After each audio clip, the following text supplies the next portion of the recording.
Salam Mbak Saudara semua yang saya kasihi di dalam nama Tuhan Yesus. Bersyukurlah kepada Tuhan sebab Ia baik.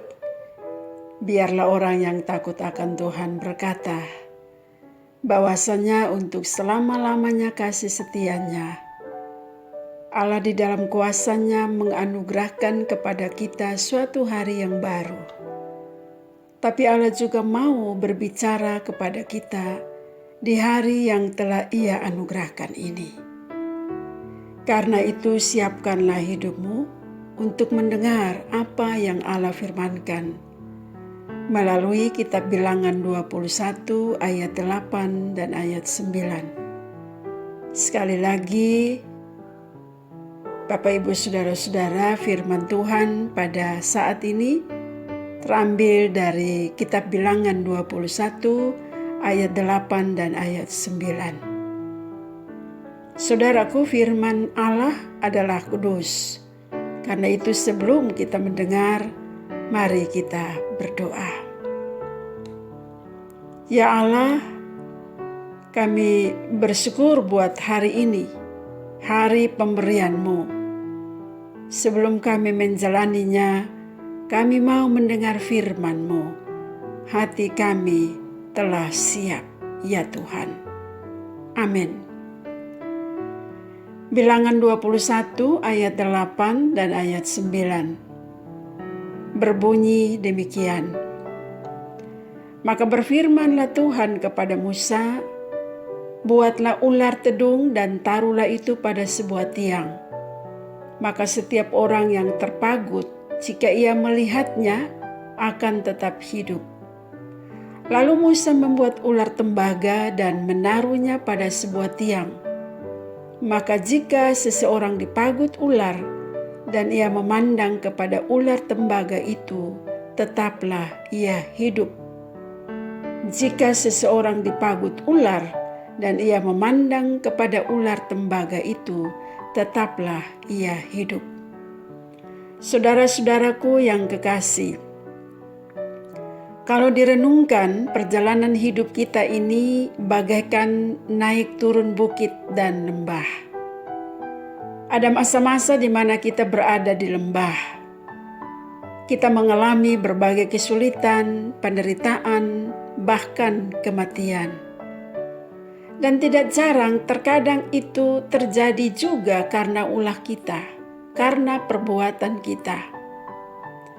Tetapi ada juga masa-masa di mana kita berada di atas bukit, mengalami dan menikmati kemenangan melawan musuh. Musuh yang terberat adalah diri sendiri. Bila kita dapat melawan diri sendiri, kita adalah orang-orang yang menang. Tapi tunggu dulu, jangan takabur. Bila kita dapat mengalahkan diri kita sendiri dan kita menang, kemenangan itu sesungguhnya adalah hadiah. Kemenangan itu adalah kasih karunia Allah atas ketaatan kita. Kalau taat pasti menang, tidak taat ya kalah. Riwayat perjalanan bangsa Israel pun demikian. Jika mereka tidak taat, jika mereka berjuang sendiri, mereka kalah. Sebaliknya, jika mereka taat, berdoa dan mengandalkan Tuhan, mereka akan menang. Tapi saudaraku, yang namanya manusia, kita diingatkan agar penyakit lama kita diusahakan tidak kambuh. Apa itu penyakit lama? Melawan Allah dan tidak sabar. Orang yang tidak sabar pasti menggerutu, itu pasti. Orang yang tidak sabar berkeluh kesah. Orang yang tidak sabar adalah orang yang tidak percaya dan tidak menghargai akan pemeliharaan Allah. Sebagaimana bangsa Israel. Bacaan kitab Bilangan tadi mengajarkan kepada kita bahwa sikap melawan Allah itu mengakibatkan kematian. Ada pada ayat 6. Tuhan menyuruh ular-ular tedung memagut mereka yang melawan Allah, sehingga banyak yang mati. Di sini kita belajar, siapa yang memposisikan dirinya melawan Allah pasti mati. Mengapa? Karena Allah sangat membenci dosa. Akan tetapi bagi mereka yang menyadari akan dosanya dan mau bertobat, Allah juga menghargai hidupnya. Kita baca di ayat 7, ketika Israel sadar akan dosa mereka, lalu berdoa dan memohon belas kasihan Allah, Allah menjauhkan mereka dari ular-ular tedung itu. Dan dikatakan bila ada yang dipagut ular tedung, lalu dia memandang kepada Allah, maka ia akan tetap hidup. Saudaraku, Allah tidak pernah menolak kehidupan. Justru Allah menginginkan kehidupan itu menjadi bagian juga bagi mereka yang menyadari akan keberadaan dirinya yang berdosa. Bila dipagut dan ia memandang kepada Allah, tetaplah ia hidup. Saudara-saudaraku, hari ini kita semua menerima kehidupan dari Tuhan. Mari kita merayakan hidup ini. Bagaimana caranya kita merayakan hidup ini? Pertama, jaga kesehatan kita supaya penyakit lama kita tidak kambuh. Apa itu? Tidak sabar.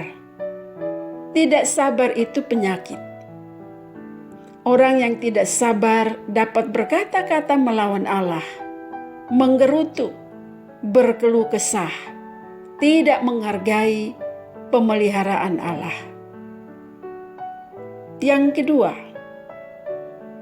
merayakan hidup dengan cara menghargai pemeliharaan Allah, menghargai kasih sayang Allah, menghargai karya keselamatan yang telah Allah kerjakan dalam kehidupan ini. Bagaimana cara menghargai karya keselamatan Allah? Hiduplah dalam ketaatan kepada Allah. Yang ketiga, merayakan hidup dengan cara ketika dipagut, ketika digigit, ketika menghadapi penderitaan, kesusahan, tantangan, pandanglah atau lihatlah kepada Allah, maka kita akan tetap hidup. Bahkan menghadapi kematian sekalipun, kita tetap hidup. Yang keempat, merayakan hidup dengan pertobatan.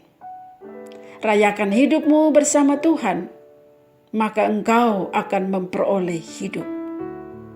Tuhan yang empunya firman memberkati setiap telinga yang mendengar dan setiap hati yang menerima, setiap hidup yang mau melakukan firman Tuhan. Bapak Ibu Saudara-saudara, mari kita berdoa, mensyukuri firman Tuhan yang telah kita dengar pada saat ini. Ya Bapa Surgawi, tolonglah kami agar kami dapat merayakan hidup hari ini bersama Tuhan, supaya kami memperoleh hidup. Kami berdoa buat kami semua yang bergumul dengan pandemi COVID-19. Dalam pergumulan ini, kami terus belajar untuk tetap memandang kepadamu, ya Bapa.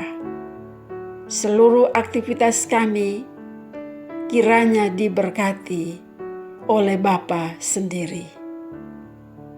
Mari arahkan hati dan hidupmu untuk menerima berkat Tuhan. Damai sejahtera menyertai kamu sekalian yang berada di dalam Kristus Yesus, Tuhan dan Juru Selamat kita. Amin.